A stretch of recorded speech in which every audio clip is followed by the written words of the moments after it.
All right, let me hit record. And so welcome back. Let's hit on those, on what you guys did in your breakout rooms, and then we're gonna hop into coding up an Express app.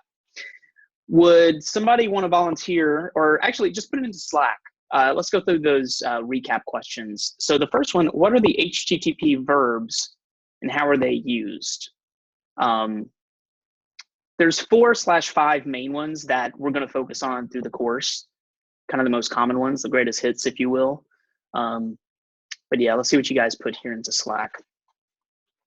You guys will become intimately familiar with these. A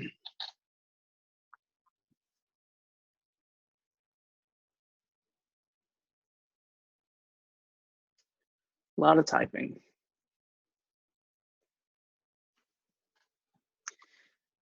Create, read, update, and delete.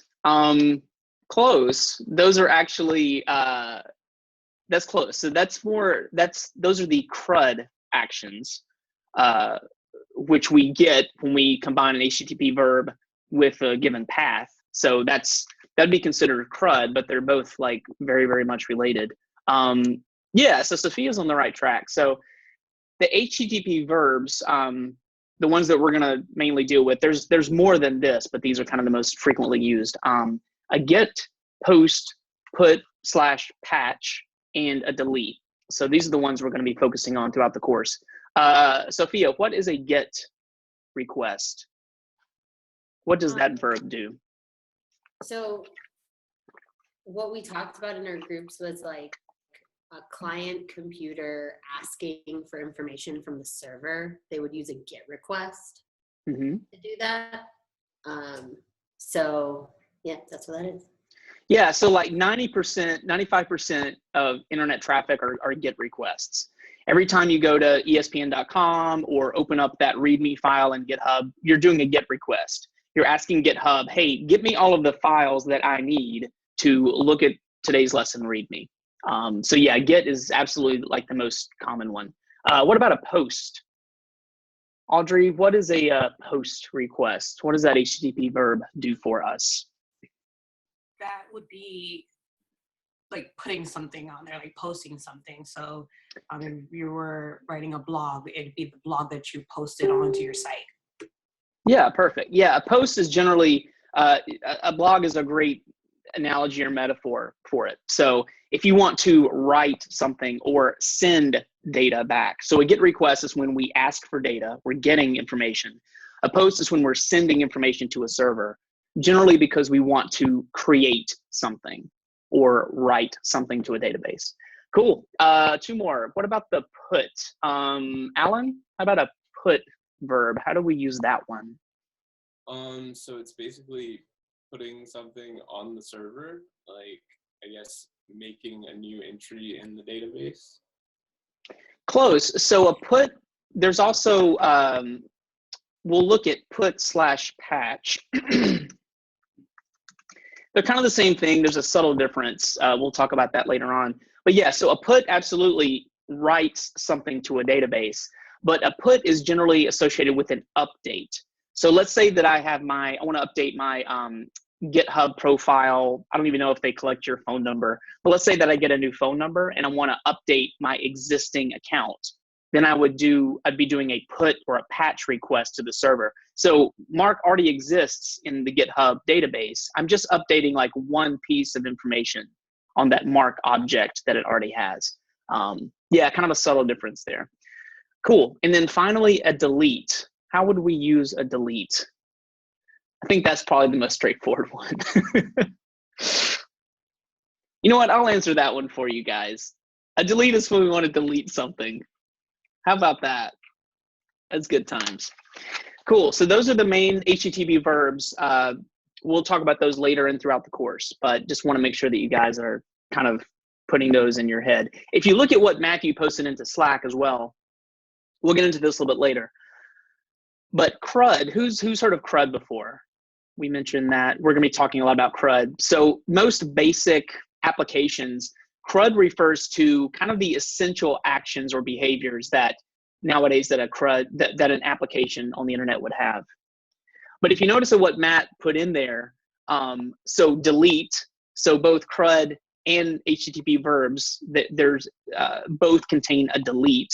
But other than that, the create for CRUD would correspond with a post because we're creating something. The read would correspond with a get. Just give me some information so I can read it. And then the update would be associated with a put or a patch. We're going to talk a lot more about that. So, but that's how those CRUD and HTTP are related. Cool. What are the parts of a URL and what is the purpose of each? You guys probably found there's a lot of different parts to a URL, but just in general, go ahead and put that into Slack. What are some parts of a URL that you guys found? Then I'm going to paste a screenshot into Slack that we can talk about. Anything at all.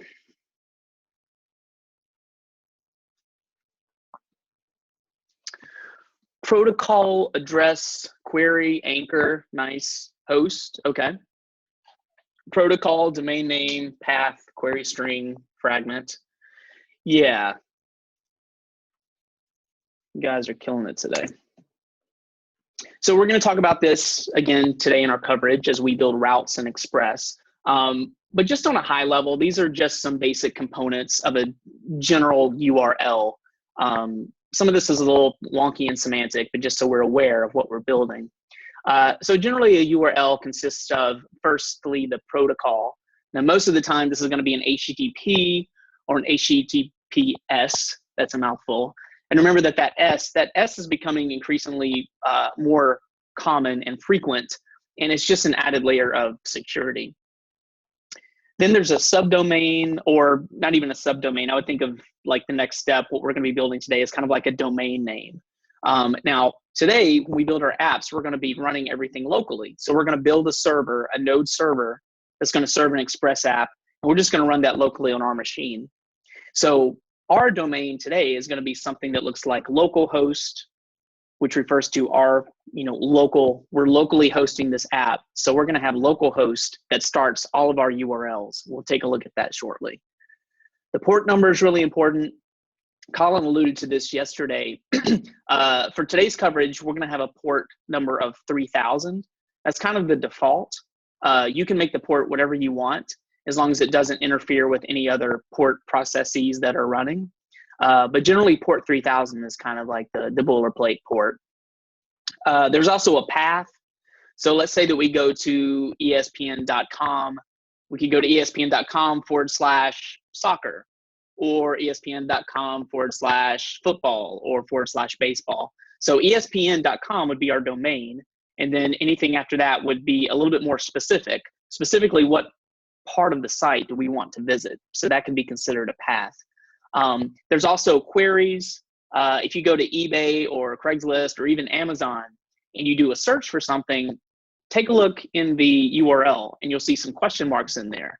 So it's a way to get specific information from a database. You would add query parameters to the URL. And so when you ask Amazon, send me suitcases, specifically, I want to query for all suitcases that are black and between like 100 and 200 bucks or something. So your browser is going to create that query string and send it to Amazon so that you can get the specific data that you're looking for. We're going to actually play with query strings today, so we'll get some practice with that. Then there's also things like parameters, and then fragments. We're not really going to go over fragments today, but the other ones, the protocol, the domain, port, path, and query parameters, those are kind of the main topics we're going to cover shortly. So as long as you have some familiarity with those, will be okay. Okay, finally, explain request and response. Does someone want to come on mic and in your own words explain the request and response objects?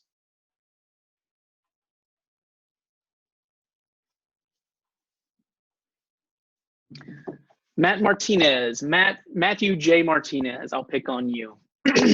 So you want to give us a quick explanation in your own words of a request and response? So when you put in your request, you're basically asking for, a website, the different components that are like the points of contact, like the IP address, what type of server it's on. So yesterday when we did the curl lab, that's what we were looking for. We did that for Google and then for our GitHub pages, and then we got the response, which was all that information from the website. Yeah. So let's do this. Go ahead and click on the lesson README that I posted. We'll do a little bit of a we do right now. I'm going to share my screen, and then you guys can follow along. Let's take a look at these request and response objects. You may have done this yesterday, but just a little bit of a review.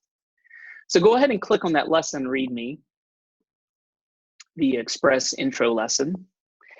And what I want you guys to do, just to demonstrate this request and response, which we're going to be building, that's what Express makes our lives a lot easier as we build these objects. But there's a lot to these objects that we don't necessarily need to worry about, but you can actually view them in the browser. And again, pardon me if you guys went over this explicitly yesterday, but go ahead and go to that lesson and open up your DevTools, and then click on the Network tab. And then once you do that, I'm just going to hit refresh. And you'll notice down here in the window, these are all of the components. These are all the ingredients that the browser bakes together to view this specific lesson README on GitHub. And what I want you guys to do, sometimes it's a little bit of a needle in a haystack. This one isn't too bad. Looks like there's maybe like 16, you see the 16 requests. Generally speaking, that means that there's 16 individual pieces of data, scripts, HTML, CSS, whatever is involved in baking this page. There's 16 ingredients involved that we have to get from GitHub that our browser bakes into this view. But you can also sort these documents, these different pieces of data, by their type. So right now I have all selected. What I want you guys to do, just to make it a little bit easier, go ahead and click on this doc. So you should see a doc selector. This is just kind of a filter. It's only going to show us the doc types. So if you click on that, ideally you should only see one. And this is kind of the heart of this lesson. This is the markdown file that is converted into an HTML document and sent our way. Anyway, so if you click on doc and you see this, go ahead and click on that file, and you should see a window open next to it. And this gives us some more information about what we're grabbing from GitHub. There's a headers tab, preview tab, response tab, etc. But just what I wanted to demonstrate, just this first one, this general tab, this kind of sums up the activity that we requested. So we can see the request URL, and we couple that URL with a given HTTP verb. In this case, we did a GET request because we're asking to view this lesson README. You can also see the remote address. So we talked about domains yesterday. So every server out on the interwebs, it actually has a crazy kind of a DNS remote address, kind of like a phone number for a server. Now I can't remember 192.30, etc., but I can remember github.com, right? So whoever registered github.com, when you type in github.com, it actually goes and looks up the server address and returns that information from it, very much like a phone number. And then we have a colon and then a port number of 443. So GitHub probably has a multitude of ports available to folks that are making requests, because GitHub is a pretty active page, right? Pretty active site. You've got folks trying to request information. You've got folks trying to push stuff up to their repos. So there's a lot of activity. So there's probably a lot of available ports that GitHub makes available for all of these requests. But we just talked about HTTP verbs. So the combination of an HTTP verb with a given URL is how we send information, get information from the internet. This is what we're going to be doing today with Express. We build our routes. You can also click down here if you want to see some more information. So these are the response headers.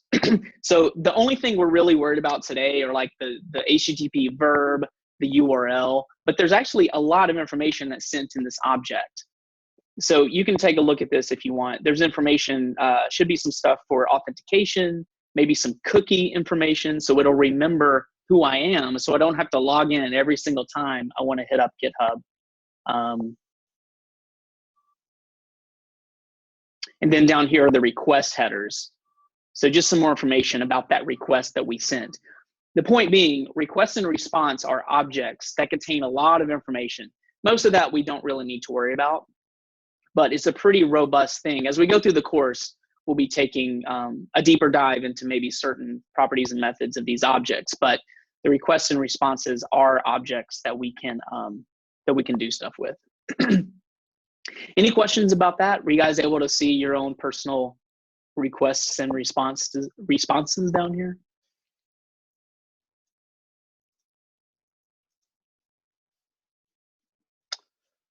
Cool. Stop my screen share. All right. And then finally, before we hop into it, would someone want to come on mic and in their own words sum up what NPM is, why we want to use it, what it does for us? Alan, go for it. So it stands for Node Package Manager, and it basically allows you to install different building blocks into Node, Express being one of them, and it allows you to only use the building blocks that you need and customize for your given app. Nice. Yeah. So it essentially, instead of us going and finding all of the modules and all the sub-modules that we need for a given app, for example, Express, which we're going to play with today, we're going to use NPM to install that. Express, we may want to load up Express, but Express has a ton, hundreds of dependencies. I really don't want to go through and install each one of those dependencies. I can't keep that stuff straight. Does anyone use like Blue Apron or any other kind of like one of the services where they send the ingredients? I use Blue Apron because I'm kind of a janky chef, but I was trying to think of an analogy for what NPM does, and I would suggest maybe Blue Apron, right? So I could go to the store and I could grab all the ingredients to make like, you know, pasta salad, or last night I made a hamburger. Like it was pretty delicious, you guys. It was like an avocado hamburger type deal. But instead of going to the store and grabbing the buns and the avocado and the onion and the meat and such, Blue Apron just puts all that crap in a box and delivers it to my front door. That's kind of what NPM does. So when I want to use Express, instead of going out on the interwebs and trying to find and download the 100 different things that Express needs, I type in NPM install Express, and NPM delivers the entire thing to my doorstep. So that's kind of what NPM does for us. Any questions about the recaps? Anything from yesterday that you guys are still a little confused about? Okay, cool. One more screenshot, and then we're going to get into our code along.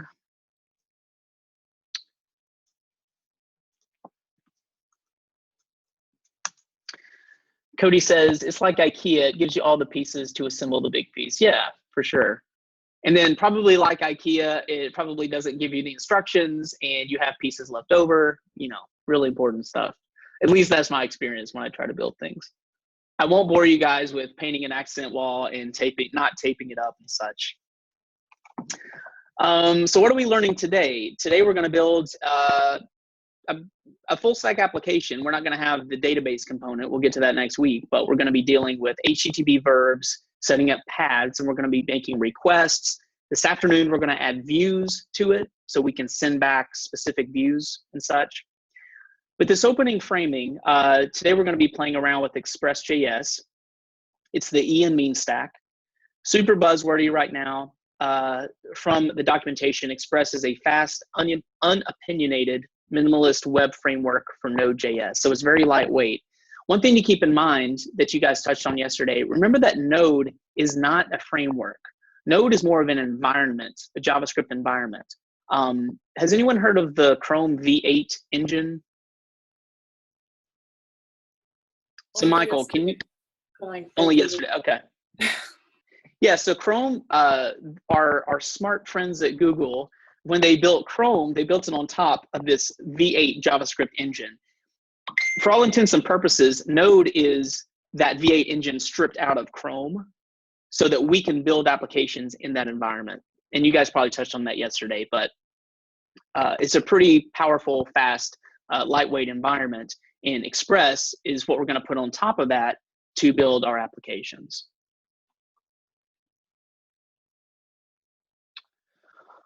Alrighty, so let's get to it. Let's build our Hello World Express application. So what we're going to be doing today, I just want to give you guys a little bit of a caveat. So we're going to be doing kind of a code along, and this is the first time, the first of many times that we'll be doing this in class. So I just want to ask one favor of you guys. I've split up this lesson into maybe 2 or 3 steps, and then I'm going to give you guys an opportunity to repeat those steps. So I'll just want to ask you kindly to, if I ask you guys just to kind of watch me for a minute, please just watch me and don't try to follow along. I'm going to give you time to follow along, but oftentimes, feel free to take notes and such, but we can get into trouble because if you're trying to follow along and something breaks and you're trying to fix that, but you're not really paying attention to what's going on the screen, sometimes you'll just miss a lot of good content. So I promise I'm going to give you guys time to work on this stuff in smaller chunks. If anything's blowing up, that's what Cody's here. That's why we pay him good high dollars to help you guys out. So just ping him if you get in a jam, but we'll be stopping periodically and I'm happy to get you guys up to speed. All right, so step 1, let me walk you guys through this. So I'm going to start sharing my screen now. And feel free to pop on mic or put any questions that you have into Slack as we walk through this. But let me start my screen share. And these are the first few steps that we're going to do.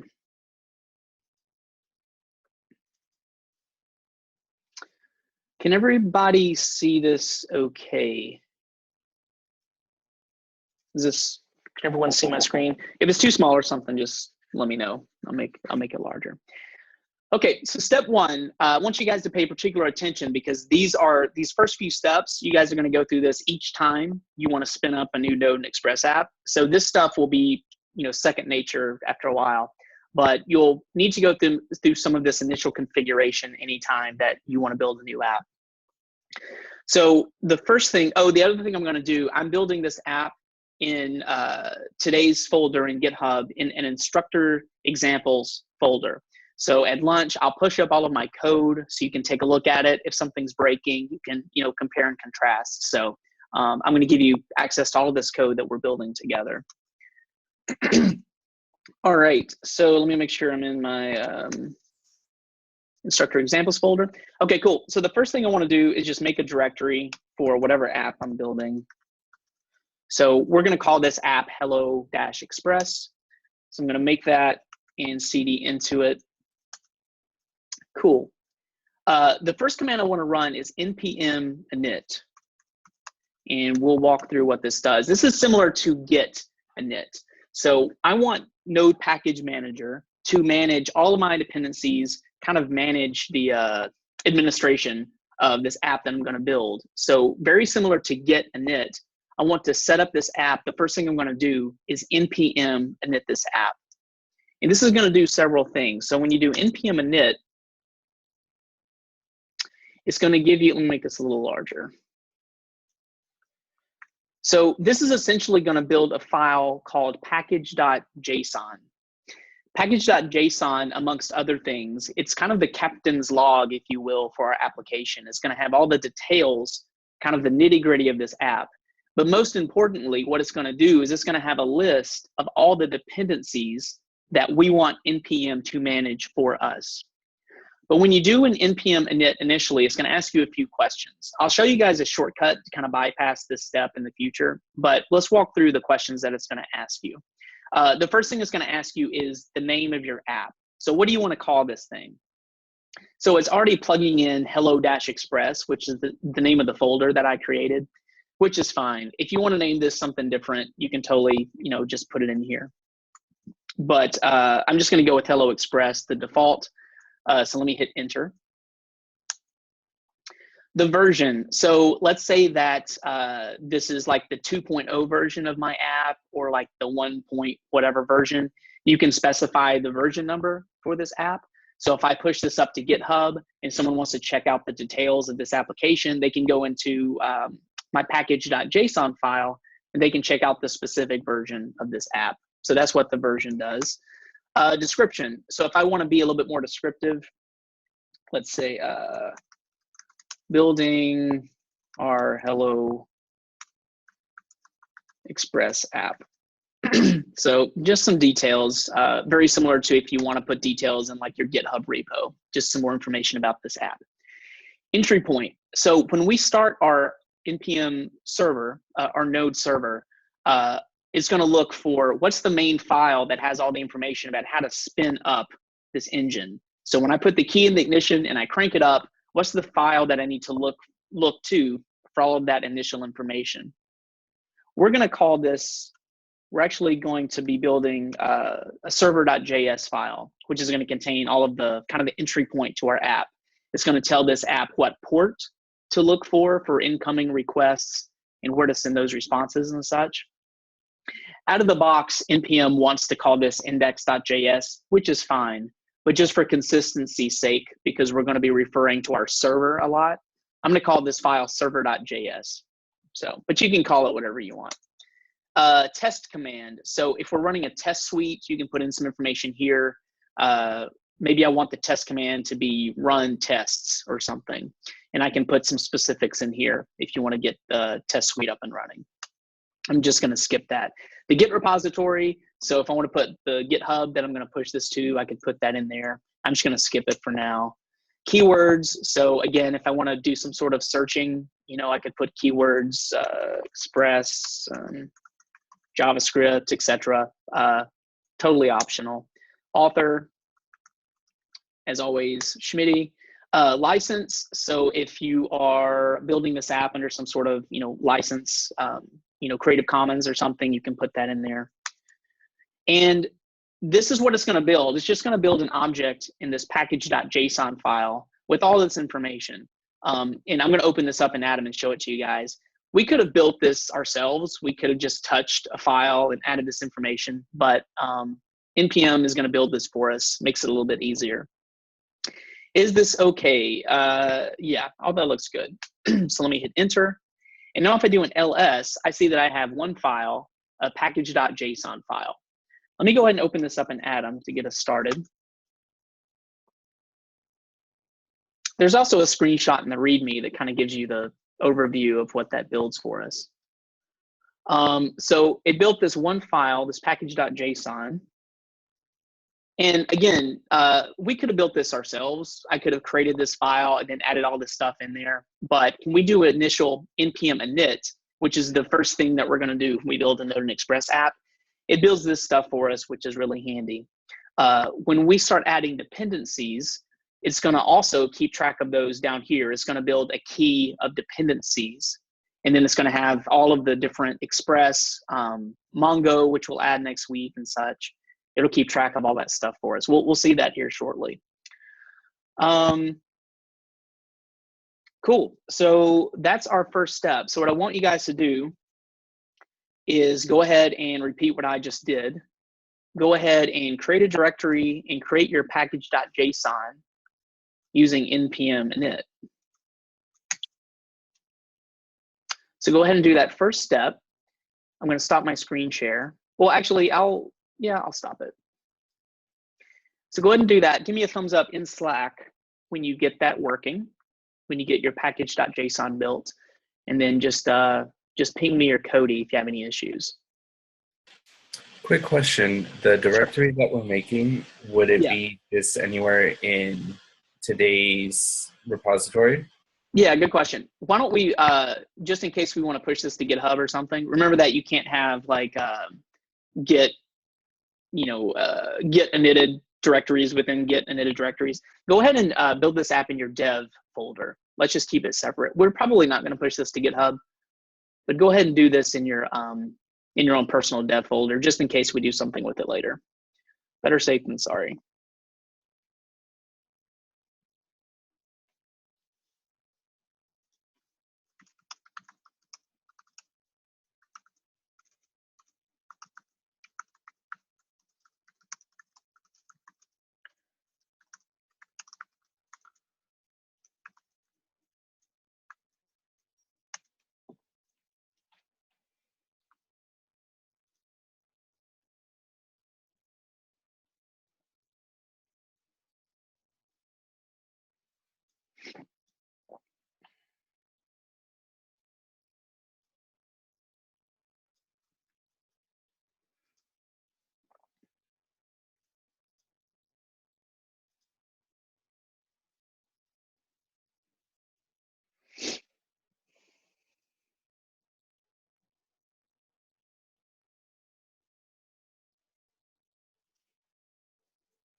Alrighty, so you get 5 thumbs ups. Let's get one more thumbs up and then I'm gonna move forward.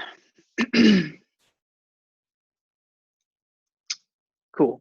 One quick note, this isn't the lesson readme, this is just kind of your FYI.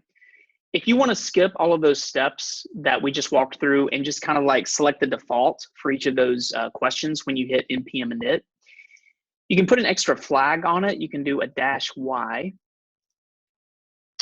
So if you're in a hurry or whatever, if you do npm init -y, it's just going to select all the defaults, which is fine. So I just want to let you guys know if you want to save like 30 seconds of typing, that's kind of the shortcut, just FYI.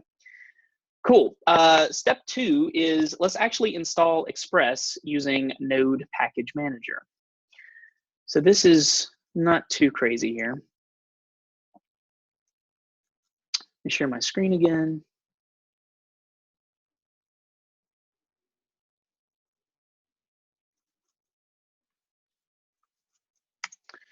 So I'm going to go to the command line and we're going to use npm to install Express. So the way that this works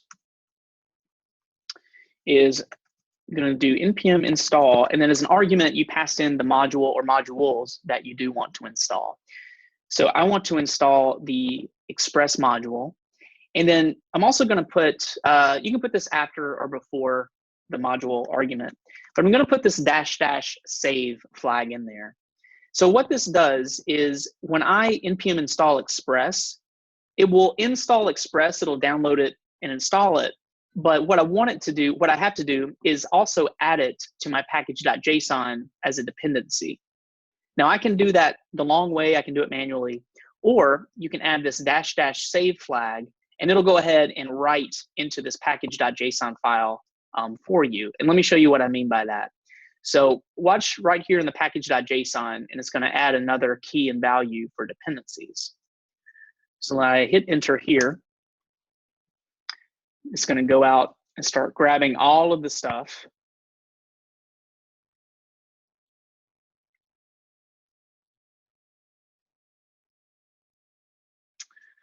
And you can see right here in my package.json, it went ahead and added that dependencies key, which is an object that contains all the dependencies, all the extra modules that npm is managing for us. Right now, we just have Express. But look here in the terminal, look at all this other garbage that Express depends on. So kind of like Blue Apron, I mean, if I want to order a hamburger, there's a lot of ingredients that go into that meal, right? It's the same principle with npm. So npm is managing, it goes out and grabs all of the pertinent dependencies and the most appropriate versions of those dependencies. So it's not enough to download the dependencies, but we want to make sure that they all play nicely with each other, right? And so that's another great benefit of using npm. Let npm deal with all that mess. So it wrote here in our package.json, the other thing that it did is it went ahead and instantiated a node modules folder for me. So this node modules folder is what contains all of the files, all of the dependencies that I need. So even though I typed in npm install Express, remember that it installed all of this other stuff along with it that Express depends on. So it went ahead, the first time I installed something, it's going to go ahead and create that node modules folder, just FYI. We'll talk later. Generally speaking, as kind of a rule of thumb, you don't want to check this node modules folder into GitHub because it's just unnecessary. Because if someone wants to clone this app and run it locally, the only thing they need is this package.json. And so when they download this app and they run npm install locally on their machine, npm is going to read this package.json file and go out and get all of those node modules and install it on that other machine. So as a rule of thumb, just keep it in your mind. We'll create some git ignore files later on so that we don't check this folder into GitHub, but it's just really unnecessary. And sometimes this node modules folder can get really large, right? Because there's a lot of garbage in here. But just keep that in mind. As a rule of thumb, we don't want to push that to, we don't want to check it into Git, and we don't want to push it to GitHub. Just FYI. Cool. Is this the same with our homework? Yeah, let's talk about that later. That's a good point, Audrey. If you guys have an npm modules folder, even in your homework, you don't really need to push it up, because if we wanted to like clone that homework and run it locally, we can just run npm install locally on our machine. And again, it'll read that package.json and install everything that we need. Oh no, I meant the way that you said that you didn't upload it and that it will just run automatically. I was saying, is that the same way we receive homework? So I've noticed when we receive homework, I saw something that looked a lot similar. So I was thinking the same rhetoric would make sense for when we were receiving our homework and running the test based on what was already built out for us. Yeah, so, sorry, Audrey, are you suggesting that when you download the homework, it doesn't have a node modules folder? No, I was asking, because I remember when we do the homework and we're downloading it, I see all those things as well. Is that because the homework was built on this node module that and so when we are installing it, that's the same thing. It's the same thing you're explaining now. Like we install it, it gives us everything we need. You didn't have to upload it. And then when we run our test, everything's already been pulled from us because NPM did it all for us. Correct, yeah. Yep. So go ahead and take a minute or two and walk through that step. So we want to do an npm install -- save express. So go ahead and run that locally. And again, it should update your package.json with the dependencies key. And then it should also create that node modules folder. So go ahead and give me a thumbs up in Slack when you get that step done.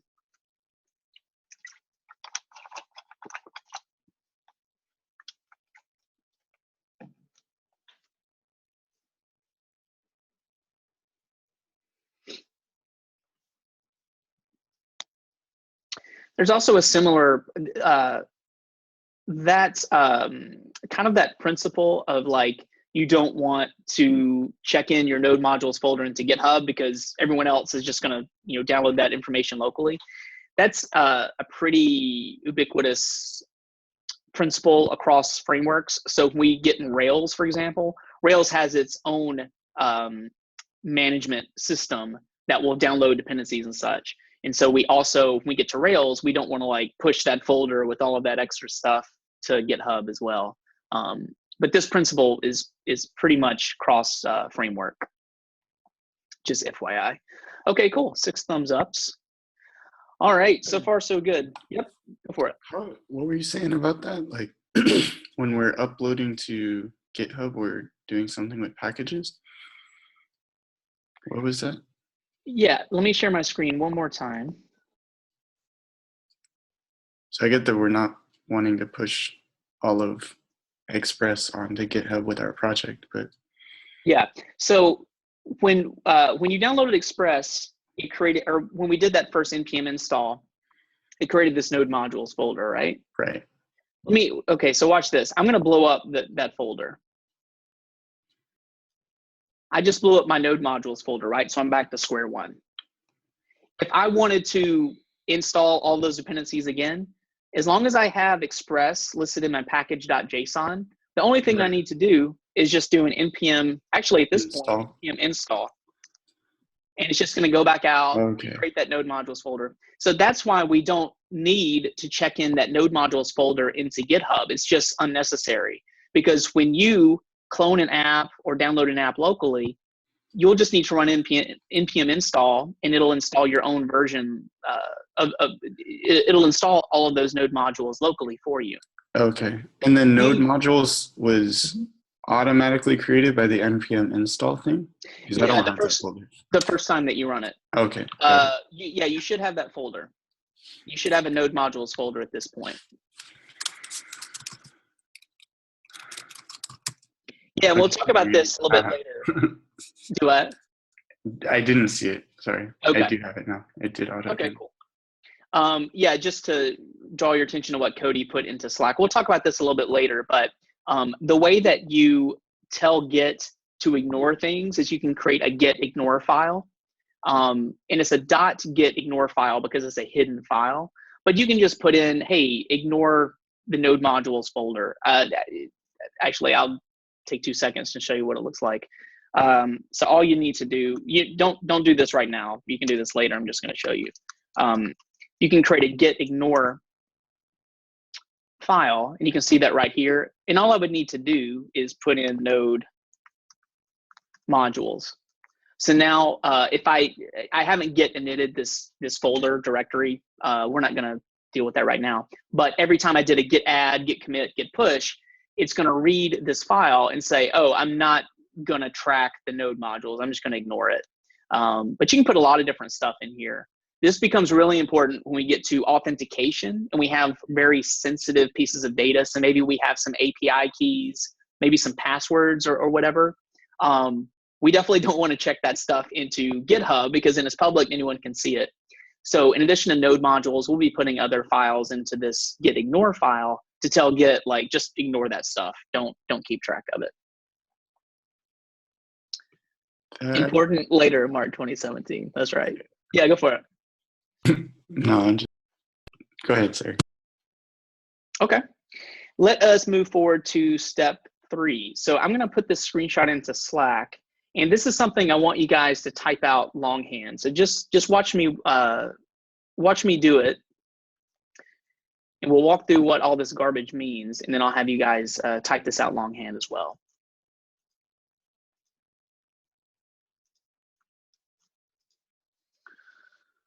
My little screenshot upload is awfully slow today.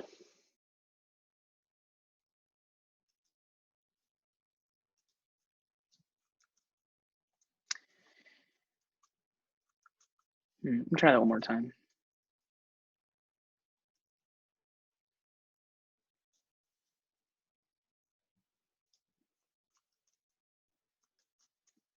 Well, it's not pasting. That's okay. I'm going to paste this code into Slack. But again, I want to encourage you guys to type this out longhand. Don't just copy and paste it. But just watch me, and I'll kind of walk through these steps. So as I mentioned earlier, the main kind of entry point to our app is going to be a file called server.js. So I'm going to touch that file here. And this is going to have all of the like nitty-gritty details about our app, kind of like the most essential basic information. So let me open up server.js here. And I was updating this lesson last night. I do know that this should be create a server.js, not and server.js. That kind of stuff drives me nuts. I promise you I will fix that by this afternoon. Correct grammar is very important. Okay, so the first, yeah, go for it. You're on mute. In your little guide, you're creating a server.js, but I think in our initiation step, we didn't call it server.js. I think we called it index. And at the bottom of your server.js, it's called index as well. In the you do part for step 3, it says to use index. Oh, okay, cool. I need to update that. Okay. Yeah, I changed this last night, but you are incorrect on the first thing. If you go to package.json, we did manually make this server.js. Oh, okay. We're not really, it's fine. Again, you can call this file whatever you want. We as an instructional team, we're just going to try to consistently call this file server.js, just so we're all on the same page. But you could call this schmitty.js if you want. In fact, I prefer schmitty.js, but I was overruled by the team. So I'm going to take that up with them later. But I will update this README. I overlooked that one change. Yeah, because you walked us through server.js, Mark. I think Yeah. it's cool to read. I guess I'm just looking at the little screenshot too of in the step 1 it says index as well. Is it And really? if we do the if we do the npm init -y, it does index as well. Yes, you're absolutely correct. Let's don't. You are correct. By default, it will do index.js. You can name it whatever you want. I did not update that screenshot up till late last night. Everything in here was index.js. This is a decision we made last night, last minute. I updated like 90% of the index.js is in here. But Got it. just as a blanket rule, if it says index.js, just assume server.js. I will update all of that stuff at lunch, I promise. But yeah, when you do npm init initially, by default, it's going to name that file index.js. We can call that file anything we want. And for consistency's sake, I'm just going to call that server.js because we're going to be referring to that word server a lot. And so I was trying to make it easier on us. So let's go to the server.js file and let's get some code into our app. So the first thing we need to do is bring in an instance of Express. So I'm going to create an Express variable. And then we're going to use something called require. And I'll talk a little bit more about this in a second. But this require is doing a lot of good, cool stuff behind the scenes. And it's actually bringing in that Express module that exists in our node modules folder. So if we want to create a new Express app, we first need to require that module so that we can create a new instance of it. So Express is just a big, crazy object, right? And we're just going to create a new instance of Express for our application. So once we require the Express module, the next thing we're going to do is kind of instantiate our app. You can call this variable app. You can call it variable Schmitty. You can call it variable Hello Express app. However, the convention and what we're going to be doing in class is just to keep it simple and create a var app. That refers to this application, whichever one we're working on. Sorry to interrupt you, but sure. I don't know if anyone else is having this problem. I'm getting a bit of a lag on the screen share. So sometimes you're saying and typing things and then it shows up a little behind. Just to help me out, can we just spread out the window so then that way, even if you're moving between them, I can keep up with no matter what's happening on my screen? Thank you. So, sorry, spread which window? Like your terminal, because you switch from the terminal to your Atom Oh, and then okay. see everything all at the same time. So Gotcha. if you can, so that way at least I can see it a little bit more in time or closer to. Yeah, let me try to make a little bit more real estate here. Yeah, like I said, before the break, I got this 4K monitor, which is a game changer. I love it. But yeah, I have to resize a lot of things manually because it is very, very, I have a lot of real estate on the screen, which is great for me, but I need to accommodate you guys for sure. Is that a little bit better? And I know that when I resize windows that it probably affects that lag time. So I'll try not to do that. Yeah, thank you. Yeah. Mark's not using spectacles. I can't use spectacle with this monitor. It's just, it's unwieldy. I have too much real estate to just do plus spectacle, I like my windows smaller than what spectacle does. So I just generally shy away from it. I do use it occasionally. I'm just teasing. Go ahead. Dude, Alabama lost last night. I'm kind of in a sensitive place today, okay? I was going to say, sad day. Sad day. Oh my goodness. Not only did Alabama All right, I'll try to be sensitive. Not only did Alabama lose, but we had a fire alarm go off in our apartment complex at like 5:30 a.m. for some reason. It's probably a Clemson fan. And yeah, it was a rough evening for me. Cool. So require and then var app express. So these are again, like the first two things we're going to need to do to instantiate a new Express app. The next thing I'm going to do, this is some pretty like basic boilerplate type stuff. I'm going to create my first route. So the way that I do that is, since app is a new version of Express, Express has a ton of methods and properties that we're going to be using. So this first thing I'm going to do is Express has a .get method. That's essentially an HTTP GET request. That's essentially what this is doing. So Express also has things like post. It also has, delete. So we're going to be looking at all of these throughout the week. But I'm just going to create a very basic entry point to my app. I'm going to do a .get, and then the path is just going to be /. So we'll also refer to this as the root path. So when I go to google.com or espn.com, you could think of that domain as like the root, right? That's kind of the basic entry point to the world of espn.com. And similarly, this / is the entry point to our Express application. So that's why it's just /. And then whenever you create a new route, it takes a callback function. And the callback function takes 2 arguments. It takes a request object and a response object. So this is really good. If you want to take a note or get practice on this, this is a pretty standard pattern for what all of your routes are going to look like in broad strokes. They're all going to look like this. So you're going to attach a method to your app. You're going to give it the path, and then you're going to have a callback function with the request and response arguments that you pass in.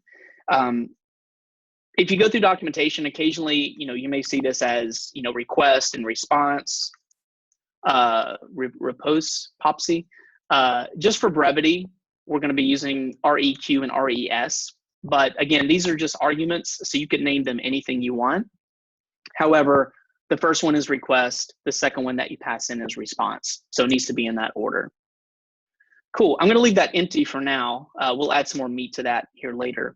One of the last things I need to do is I need to actually declare the port number. So like I said, when we spin up our server, we need to tell it what port to receive requests on.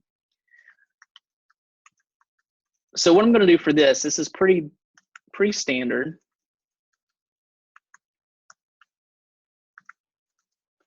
And I'll explain what this code means in just a second. So we're defining a variable port. And what this line means, this will be more important when we actually deploy this app. But process.env is an object that you can attach stuff. It's an environment object. And so when we push to deployment, we may have the service that we're going to deploy to is called Heroku, for example. So on Heroku may have its own port number under the hood that the apps spin up on. And it's attached to kind of a hidden environment variable in the Heroku servers, far away. So what this is saying is, if this variable exists, use that port number. If it doesn't, we're just going to default to port 3000. So when we're running this locally, it's always going to be port 3000. But this OR is just, a basic, binary for JavaScript, right? So either do this or do this. So if this evaluates to true, if this exists, it'll run that port number, whatever it is. Otherwise, it'll default to port 3000.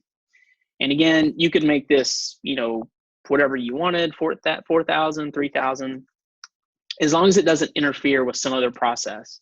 So when we get to databases, our Mongo database is going to be running on its own, server port. A lot of your processes run on different ports. So as long as there's 3000 is a pretty safe one. And then finally, we declare the port number. Let's tell Express and Node what port to listen on. So we're going to do an app.listen. The first argument this takes is port, and then a callback function. So when we do get a request on this port number, what do we want to do? For now, we're going to keep this pretty simple. We're just going to console log a message. And we'll say our Hello Express app, this could be whatever you wanted. This is just kind of, is listening on port 3000. I like to do this just so I have right now we don't have any views. We're not really passing any data. This is just a really kind of quick sanity check to make sure that my server is running appropriately. So that's that. Let's spin up our server. I'm going to also suggest that you guys do this in your terminal. I would suggest that you keep 2 tabs open. One tab is going to be your running server. The other tab we're going to keep at a command line prompt so that we can like do commands and stuff. In a few steps, we're going to install a module that will keep our server running all the time. Even when we make changes, it'll just update it automatically. But instead of stopping and starting our server, let's just go ahead and open up a new tab. And then to test this out, I'm going to do an npm start.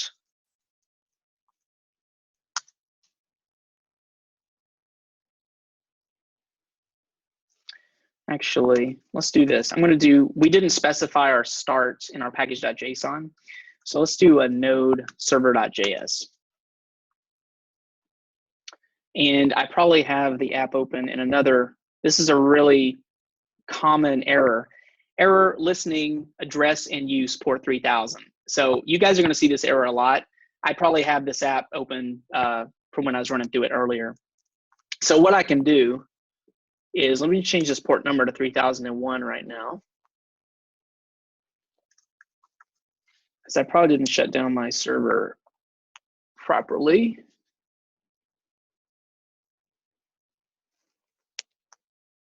Yeah, it is still running. Okay, so let me close that down. I'll change this back to 3000. Yeah, I already had an app running on port 3000. So that's why I got that error. So let me try this again. We'll do node server.js, and we should get that console log. Hello Express is listening on port 3000. So that is the kind of the basic boilerplate setup for our server.js. Any questions about what we just did?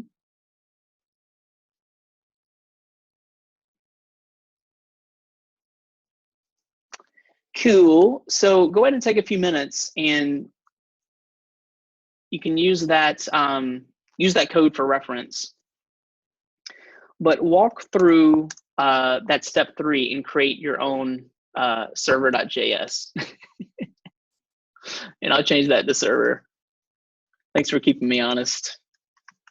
And I'll go update the lesson right now while you guys are doing that. So Kieran asks, running 2 terminals. So yeah, so right here I have 2 tabs open in terminal. This tab is running my server. This other tab is still on the command line. So if I wanted to add new files or do something, I just prefer that because I don't want to like stop and start my server all the time to like make a new file or whatever. Eventually, when we get to databases, we're going to have a database window open, our app server open, another server open to the command line prompt. So it's just kind of a workflow thing. If you want to have one tab open and start and stop your server, that's totally cool. How do you do that? How do you open a different terminal? Command T is the shortcut. That's for a new tab. I understand the error port, but if, like for your instance, if you were running it somewhere else and you went and you checked and you saw you were and you stopped it, that part I don't get. Well, I had another terminal window open. You didn't see it. It was on my other screen. So I just stopped that. Oh, okay. Yeah. I built this earlier this morning just to run through it, and I had it running in the background. I forgot to close it. So yeah. But yeah, I'll just go ahead and tell you that's going to happen to you guys. You're going to have like, particularly if I'm working on a lesson or if I'm working on an app for reference. So maybe I have an app running locally and I'm using that for reference to build something of my own. I do that a lot. Like sometimes I'll accidentally try to open them on the same port number. So like I said, you can make this port number 3001, 3002. You can make it whatever you wish. So go ahead and give me a thumbs up when you are able to run node server.js and you get this message in the terminal. We'll be in good shape. And then we'll actually put some code in to send a message to our browser, and then we'll be done. Then we're done with the class, actually. You'll be full stack developers. Ahead of schedule, so kudos.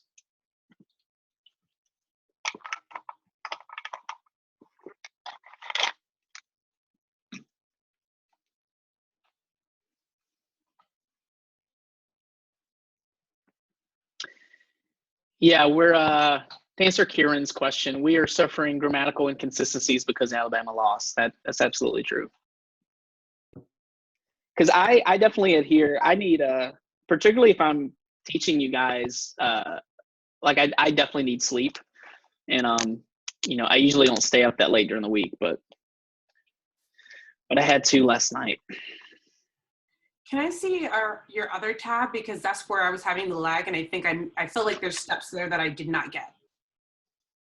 Sure. So in the other tab, let me see if I can copy the README one more time, because it wasn't letting me copy it very well. But the first thing you want to do is touch that server.js file. You just need to create that file. And then wanted you guys to type out longhand that code. There we go. And just put that in your server.js file.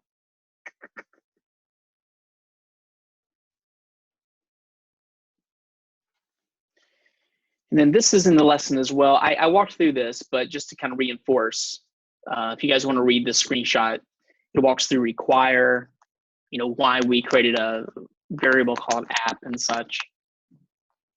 I'm going to stop my screen share for now too. Let me know if anyone needs any help.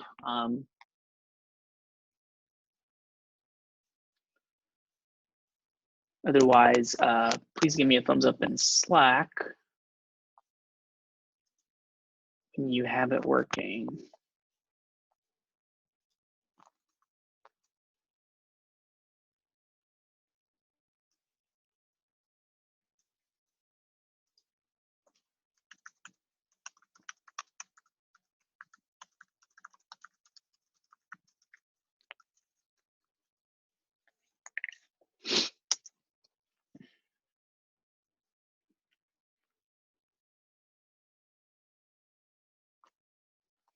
So right now, when we run Node server, we're telling Node to load this server.js file, right? And so that then it, you know, spins up the server and such.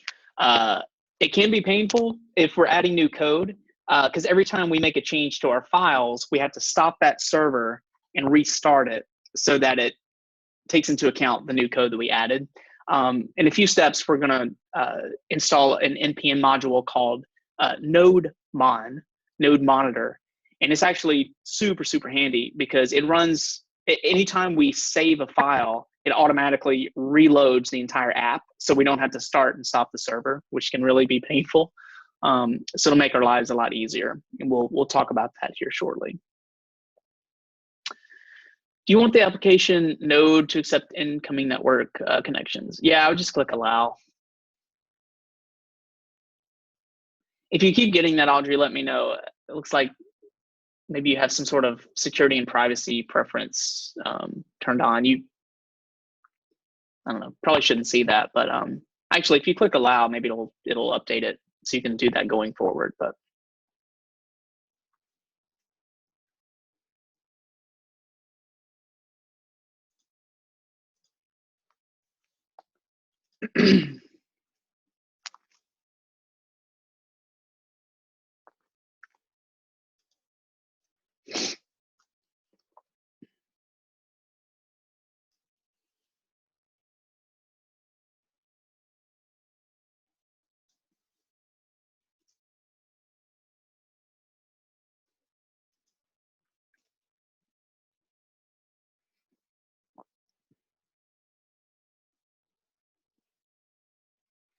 yeah, and just to reiterate, these steps you'll pretty much be doing for every app that we build in the class. So you'll be doing this in your sleep, you know, soon enough.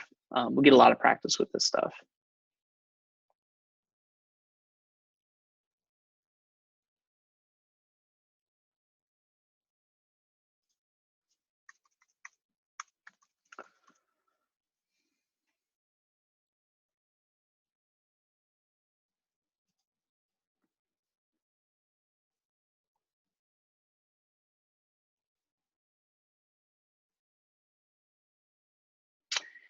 And if you refresh the lesson README, I just updated that screenshot. the package.json screenshot, and then where it said index.js. If you guys see any more instances of index, let me know and I'll change it. I must have missed one. I am not perfect, you guys. I mean, I know that I come across that way, but occasionally mistakes do happen. I mean, infrequently for sure, but they do happen. All right, we have 5 thumbs ups. Let's wait for one more and then we'll move forward.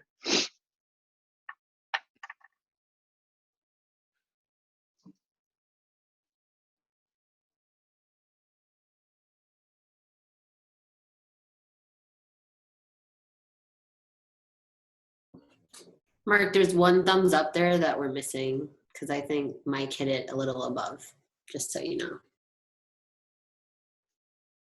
Cool, thank you. Okay, does everyone have their server running? Is anyone having an issue that we need to address? Okay, cool. Let's actually put some sort of response information on this thing. So we're gonna flesh out that app.get that we built. And this will be about 3 steps, and then I'll give you guys an opportunity to add this to your application.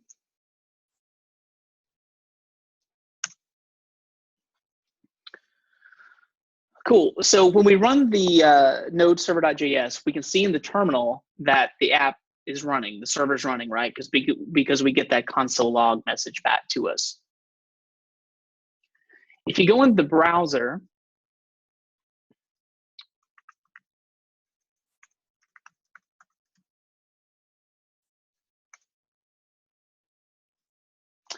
so everyone go to this URL in your browser right here.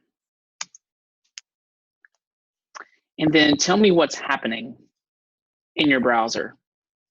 You can come on mic and someone let me know what's happening when you go to localhost port 3000. I'm sorry, are we adding that the hello thing to the app? No, just click on that localhost 3000 that I just pasted into Slack. Just click on that in the browser and then someone let me know what's going. Yeah. So you should be seeing, like, it's just spinning around in the tab, right?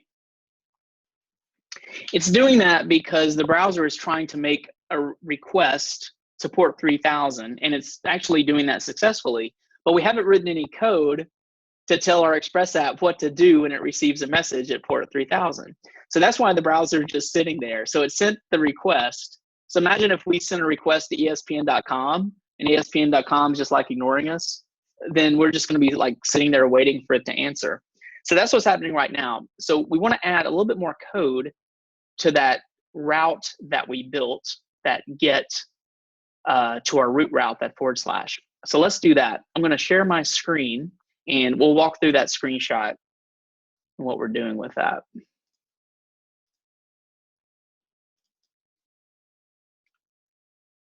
So yeah, so right here, I'm just getting like this spinning circle of death right there. Good times. So let's flesh out this route a little bit more. So inside to the response object, we're going to do a .send method. And we're going to keep it really simple. Let's just send a string of hello world. So again, when we receive a request, so remember that localhost port 3000, that's kind of our domain right now. That's the entry point to our app. So that's why we just have this /. It's the root route. So now when we get a request, we're just going to send back a hello world. Pretty simple. So let me stop my server and restart it. You can stop your server with a Control-C. That's the shortcut. And then let me restart it. And now, if you refresh your browser, that tab, you should get a string of hello world. So we still haven't really created a fancy template or anything, but we are doing a request. We're receiving a request, and then we're sending a response back of hello world. So go ahead and take a minute and add that to your app. It's pretty much just this one line, this res.send hello world. and then be sure to restart your server. And you should get Hello World there in the browser.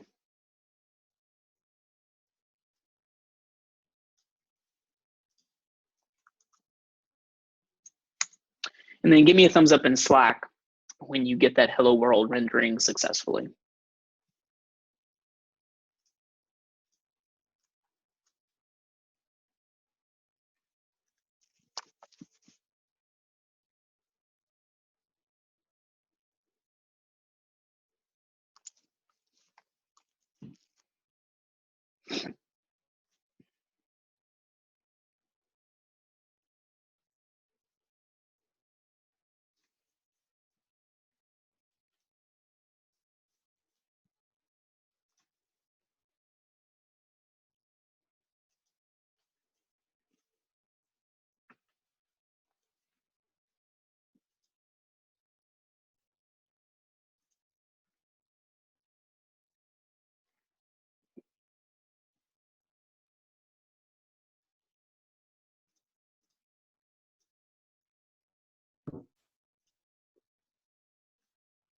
Mark, I'm just getting the site can't be reached, but it does say that Express is listening to port 3000.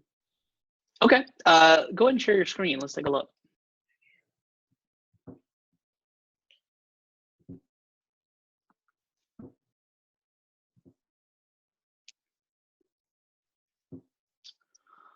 Okay, let's check your server. Go down into the terminal. You have to leave your server on. Okay, and I did just shut it off, but that's me. So Control C. Mm-hmm. So go ahead and run node server.js to run it. You can also hit the up arrow if you want, kind of a nice shortcut. Okay, refresh. Let's see what happens. Oh, there we go. There you go. Yeah. Okay, so it was off. Yeah. Yeah.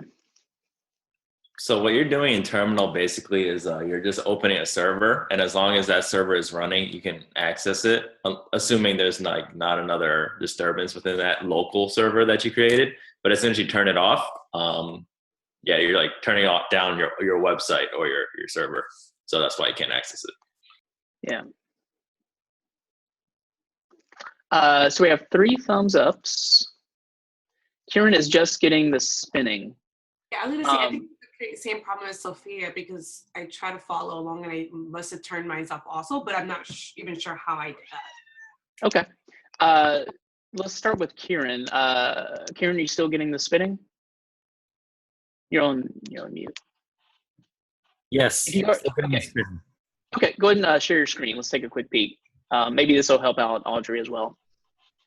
Yeah, so remember that once you make a change to that file, you need to stop and restart your server just so it'll reload that new information. That could be some of it, but let's check it out.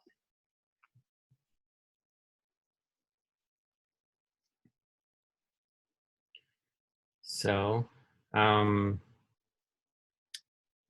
let's see. Yeah, so the code looks good. Let's check out your terminal. There's a.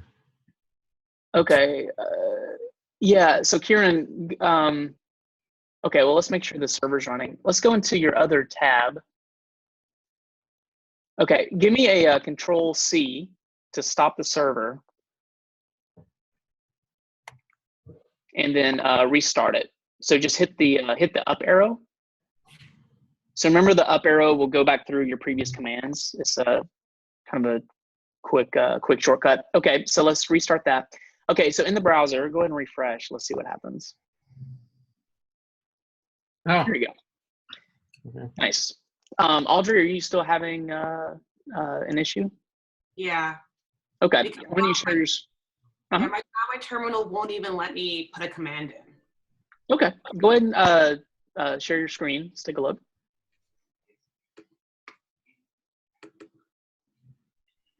So I was trying to fix it when you guys were working with Sophia, and I tried the up command to turn it back on, thinking maybe I turned it off that time here, but now it's just stuck here. Okay. Well, it's not stuck. It's running. You can't like type in commands when the server's running. Huh? Nothing came up. Okay, great. So let's go into the let's go to localhost 3000 in your browser.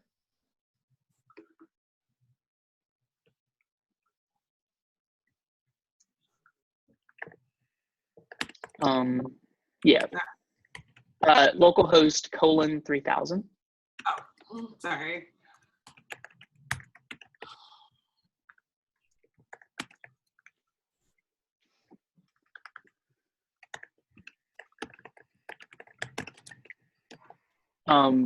Yeah, looks like we misspelled it there. Oh.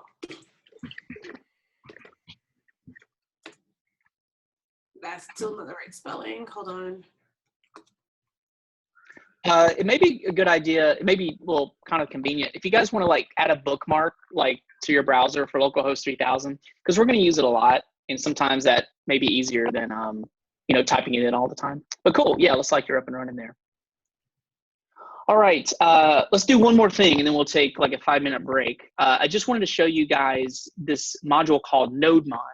So right now we're having to stop and start the server, which is good to know. So just FYI, if something isn't working after you just added some code, and Cody put it into Slack, like step one, just stop your server and restart it. Usually that'll take care of any issues, because sometimes hiccups will arise. But there's a really great module, something called NodeMon, and it's a really handy tool. So let me share my screen. There's really not much to this. We're just going to install this module.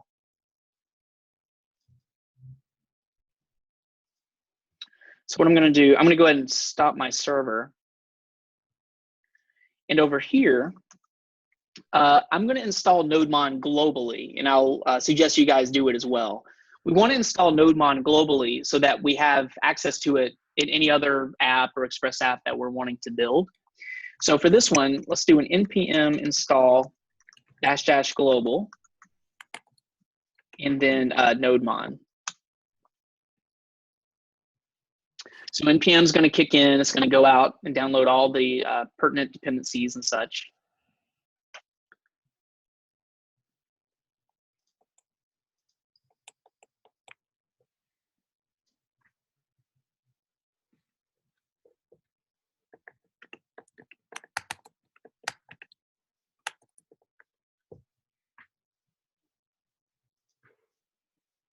It's taking a minute.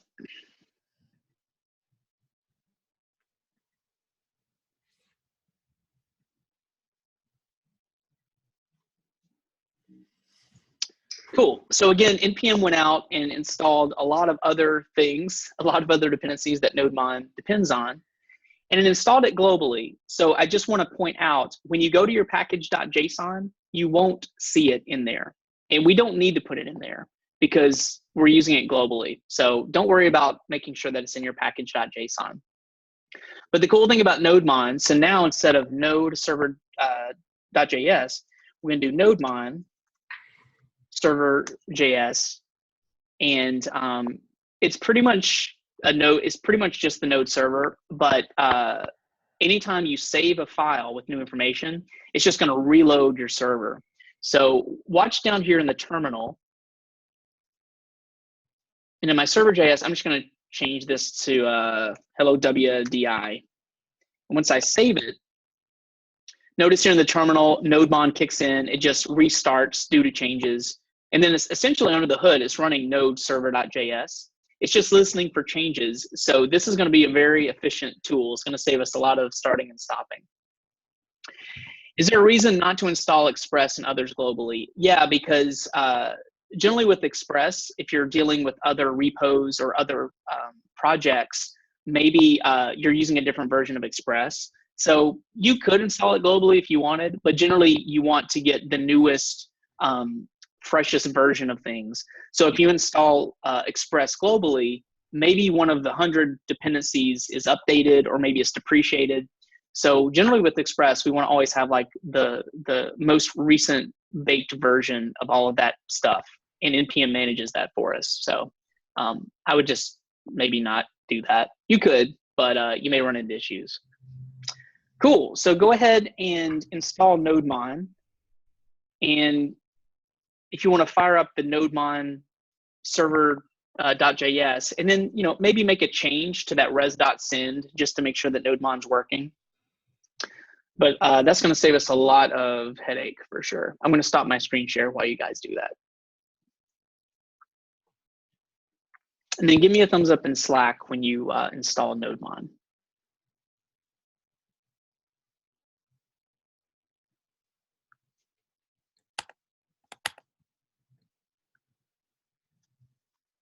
I just have a question. So I understood why you wanted to install it globally.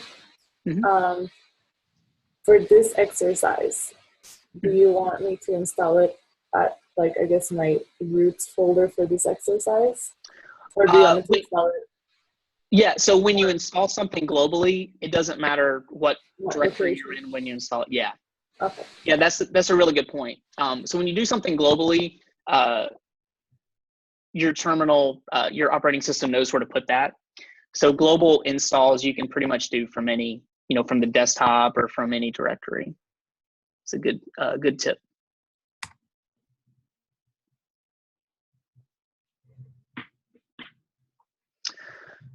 So Kieran's getting NodeMon server, NodeMon command not found. Okay. Did NodeMon install successfully, Kieran? Like in that window? Did it blow up on you or something? Yes. Okay. So hold tight just a second. Is anyone else having any NodeMon issues?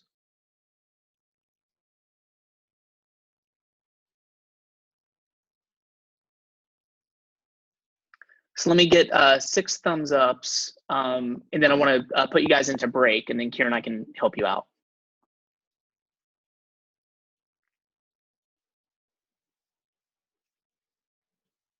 So let's see, 5 thumbs ups. So give me 1 more thumbs up.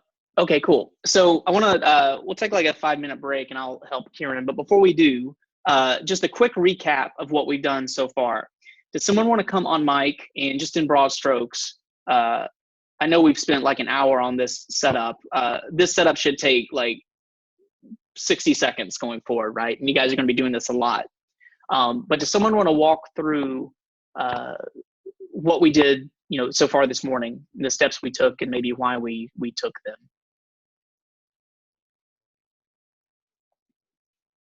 Doesn't have to be every nitty-gritty detail, but just in general. I'll go if nobody else wants to. Sure. Yeah, go for it. So we initialized Node Package Manager in our project directory so that we could start a Node server. Mm-hmm. Then we added a dependency for Express and installed Express. Mm-hmm. Sorry, let me ask you another question about that. So how many times do we need to npm init a project? Just once, right?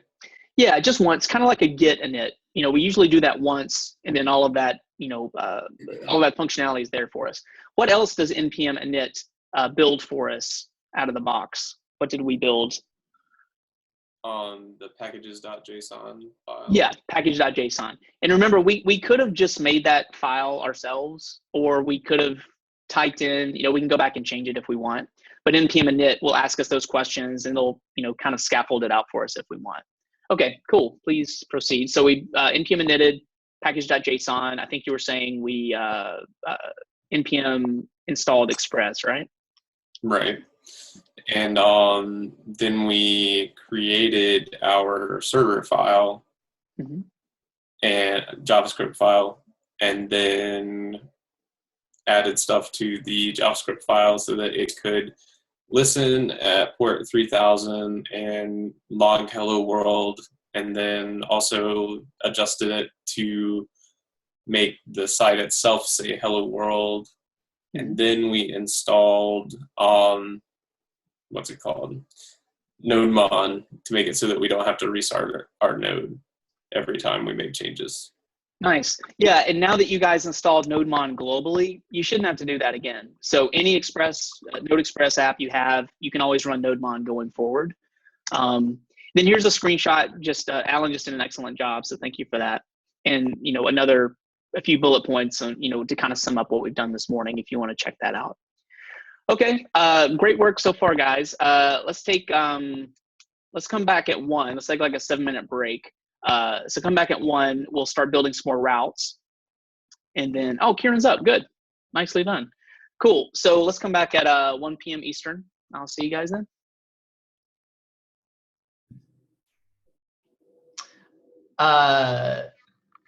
Yeah, love me some Riri. So how'd you guys do? Was anyone not able to implement both of those routes? Anyone have any issues? Was everyone able to get them? You guys got them both working? Okay, that's awesome. I'm gonna put the solution was there in the README. I'll just paste it into Slack, just FYI, just for reference there. That's cool. All right, cool. What would happen if we put the link to the Rihanna video? Could we get that to show up, or is that another step? Which to this one? Yes. Yeah, let me show you how you can do that.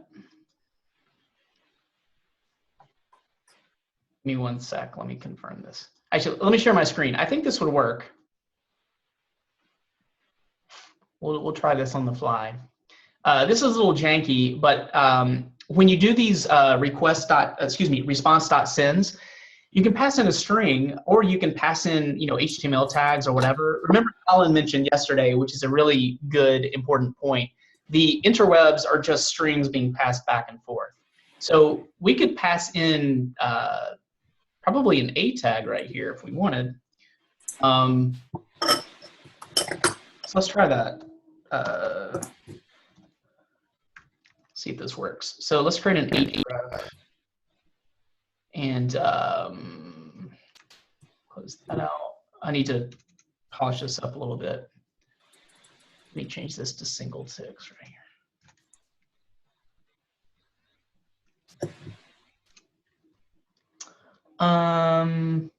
Yeah, I don't know. Let's see if this works. It works. Nice. There you go. Hacking the interwebs. Nicely done. Cool. I'll select that out just if anyone's interested. We're going to get to templates and actually creating proper views this afternoon, but just for funsies. All right, cool. Let's try to get through query params. We'll finish this up after lunch. Then after lunch, we're going to incorporate views. So right now, we're just sending back basic strings, which is okay. But we want to send back like robust applications with our database data and such. We'll start on that this afternoon. Quick recap of request and response. We talked a little bit about this morning. I'm gonna stop my screen share. But just to recap, when we went into the DevTools and looked at the request and response objects, kind of the point of that is that I wanted you to consider that there's a lot more information than what we're dealing with in those objects. There's a lot of stuff going on in them. A couple of the properties that we're going to use of the request object are, for example, request.route, request.query, request.params, and request.body. So again, just be mindful that they're just fancy objects with keys and values, and we're going to be accessing those various keys and values going forward. So that's the request object. The response object is also, sorry, I'm just muting a couple of folks there. Cool. The response object also has a lot of good stuff. We've already used the .send method with the response, so we can send back a method. Send back a string, for example. Later this afternoon, we're actually going to be sending a template back, right? An HTML document, which will be a little bit more robust. There's also things like res or response.redirect. So consider that when we do posts, we'll get into this later, but when you post or create something, you're sending a request to the server, hey, create a new user profile for Mark or whatever. But once you write to the database, you need to tell your application, what do I do after that? And so a redirect is where that's really valuable. So once I save to the database, maybe redirect this user to their new profile so they can view their information or something. So the response, the redirect method on the response object is another really powerful, popular one that we'll be using a lot. And again, just to recap, throughout the lesson and throughout documentation and tutorials, sometimes you'll see request and response all spelled out, but frequently you'll see RES and REQ. It's just a shorter, more, for brevity, sometimes we use that instead of spelling out the entire words, but it's still the same thing. They're still the request and response objects that we're passing into a callback function. So just be mindful of that. Let's take a look at URL parameters and why are we learning about this stuff. So whenever we talk about params, that's short for the word parameter. So every request object has this params object also attached to it.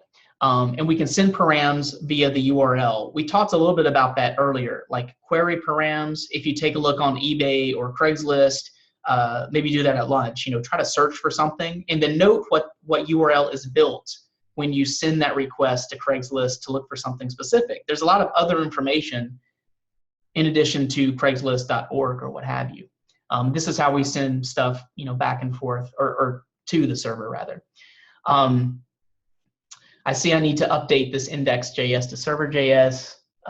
Mike, please don't kill me for that. I'll update that at lunch. But let's add a new route to our app. Specifically, this is going to be kind of a wildcard route, this colon name. So whenever you see a colon in a URL, it means that it could essentially be anything. We could type in, you know, Schmitty or Rihanna or greeting. Any wildcard that you put in there is going to hit this route. And why is this important? Well, if you look at the screenshot, this is important because eventually, if I want to look for a specific user, then maybe I would create a path, localhost 3000 /users, and then I would pass in the ID of that specific user in my database. So maybe Michael is ID of 1, maybe I'm ID of 2. So that would be how we could customize that URL to tell our server in our database exactly which user we want information returned for. So that's why these kind of colon wildcard URL params are important and flexible. Specifically, let's say that I wanted to grab, if I'm user ID of 2, then maybe I want to grab all of my information. Specifically, I want to grab all of my friends or a specific friend that belongs to me. So we may build our a particular route so that we pass in the user ID, which could be 1, 2, 3, 4, or whatever. And then once I grab that user, also grab the friends or a specific friend for that user. So maybe I have a friend ID. And so maybe if I want to get really specific, this is just an example of how these wildcard parameters are important and valuable for us. And this is the kind of stuff we're going to be building later on. But let me share my screen and we'll build out this route just to give you an idea of how this works. And just watch me for a second and then give you guys a chance to build 1 or 2 of these on your own. I'm going to build this right up here. I'm going to build it at the top. Actually, sorry, I'm going to build it at the bottom. And there's a very important reason why I'm going to do this. But I'm going to type out this route that I just put in the screenshot. So let's build another route of get. So let me build the shell real quick.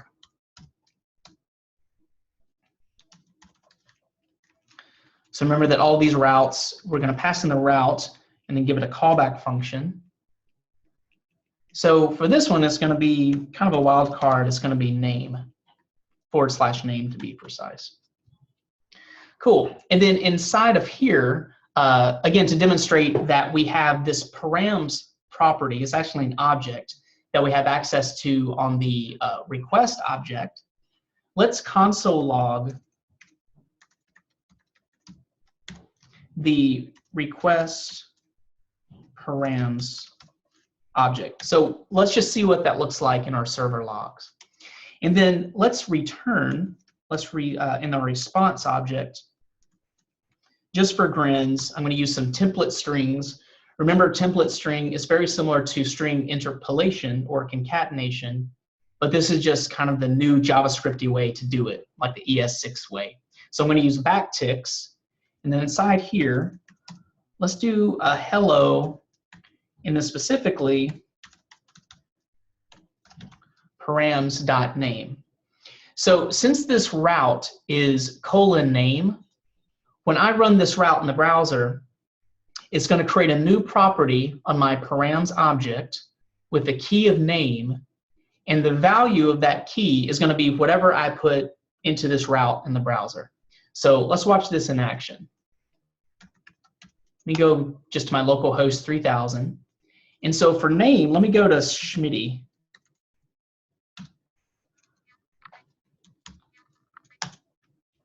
And I get hello Schmitty is returned. Because this essentially, when I type in Schmitty, it's essentially hitting that :name. I could put in my dog's name. I could put in Diesel right here, for example. And it returns hello Diesel. And then note here in the server, so let me. I have a question, I'm sorry. Is there a way that you can Slack whatever is in the browser where you're typing in, because I can't see it? Sure. What's in that just In the URL? Yeah. Yep. Sure.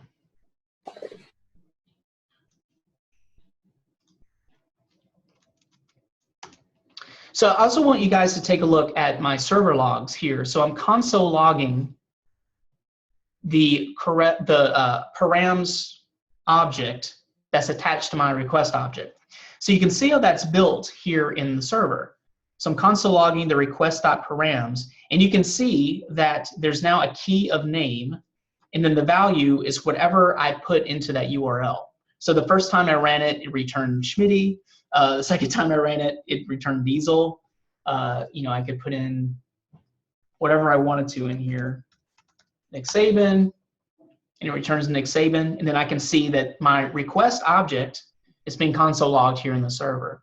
So this :name, it's kind of a wild card. We're going to be using this a lot. But this is an example of a URL parameter.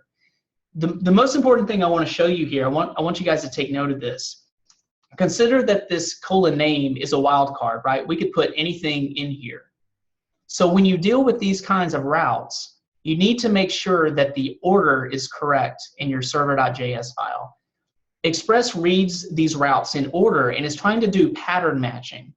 So when it gets a request to localhost 3000 / whatever, it's going to go through each of these routes and see if it matches the pattern. So if I moved this :name to the very top right here, and if I try to hit my greeting or Rihanna routes, let's see what happens. So if I try to go to / Rihanna, it's not hitting the Rihanna route, it's hitting the :name route, because remember that :name is a wildcard. It could be any sequence of characters in that URL. So the order matters. And so right now, I'm kind of screwed because no matter what I put in here, it's going to hit that first route, even though I have a Rihanna route. So I just want to be a little explicit with that. Make sure that your routes are in the correct order. So let me move this back down to the bottom, because I want Express. You said stands for wildcard? Yeah, I'm just using that as kind of a reference. By wildcard, I mean that :name, it's anything that you put in after this. And it's going to be attached to this name key in our params, in our param object.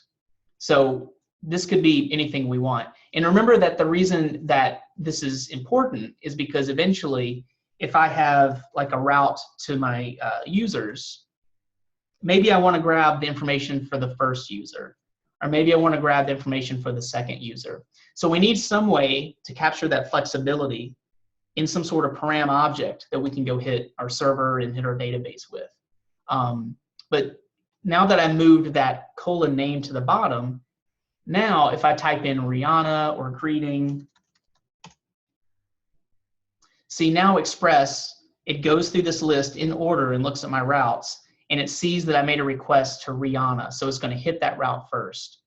instead of that colon name route. So we want the colon, the wildcard routes to be at the bottom.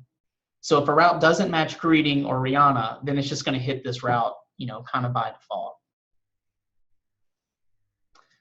That's kind of a lot to absorb. Any questions about kind of this wildcard? We're going to be taking advantage of these URL parameters all the time. Cool. So we have about 4 or 5 minutes till lunch. So why don't we do this? We'll pick back up after lunch. But before you do, see if you can make a route that looks like this. See if you can create a route that uses food as a parameter. So by using food as a parameter, I mean instead of using colon name, make a route using colon food. And then make that route return a string that includes that food. So see if you can return a string that would say, like, I really love pizza, or I really love Reese's peanut butter cups or something, or whatever you love to eat. So see if you can do that. Is there a way to take multiple parameters there? Yeah, we're going to talk about that after lunch. Okay. Yeah, you can chain them together and stuff. Actually, if you want to play around with that, Michael, play around with the route. So right now we have, /colon name. Maybe you want to have /first /colon name. Maybe you want to get more specific. So play around with those kinds of routes. But if you want to, kind of read ahead, take a look at query parameters. And then you can also take a look at something called dynamic segments. But those are the kind of things we're going to take a look at after lunch. But if you want to get a head start. And consider if you guys, as far as this exercise, if you're trying to create a colon food route, keep in mind that, colon food is a wild card. So if you have a colon food route and a colon name route, Express doesn't care what that colon is. It's just going to hit the first wildcard route. So you're probably not going to be able to have 2 of those routes because Express thinks they're the same thing. And in that case, it's going to hit whichever route is first, either the colon name route or the colon food route. So you may want to not put in, you may just want to have one of those to play around with.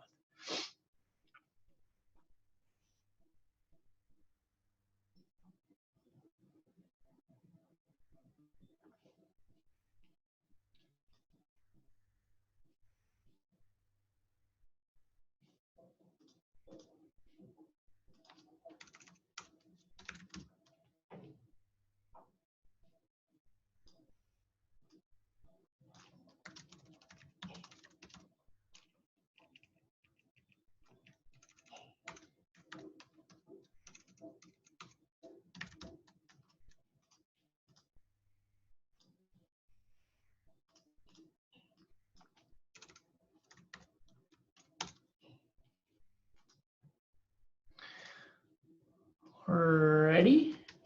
So it's like I've got 2 thumbs ups. Let me get you guys to lunch. I'm going to paste in I just kind of edited that colon name route. So just for reference, you could create a route at colon food.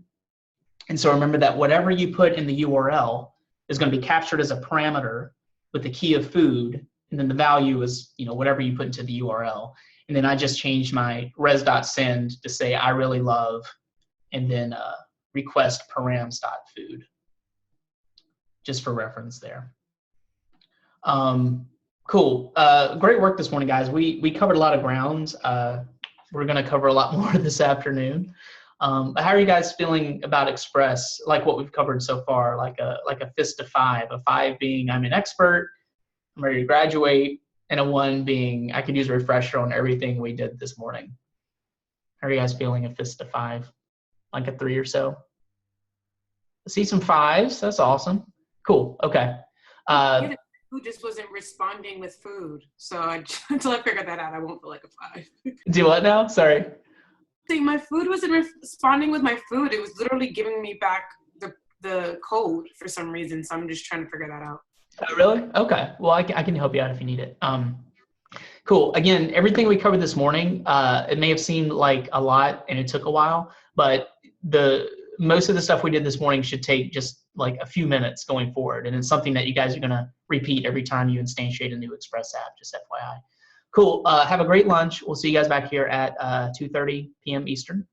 And we'll add some views to our Express app this afternoon. See y'all then. Audrey, if I can stick around for a second if you need some assistance. Yeah, apparently I'm used. My terminal was trying to help me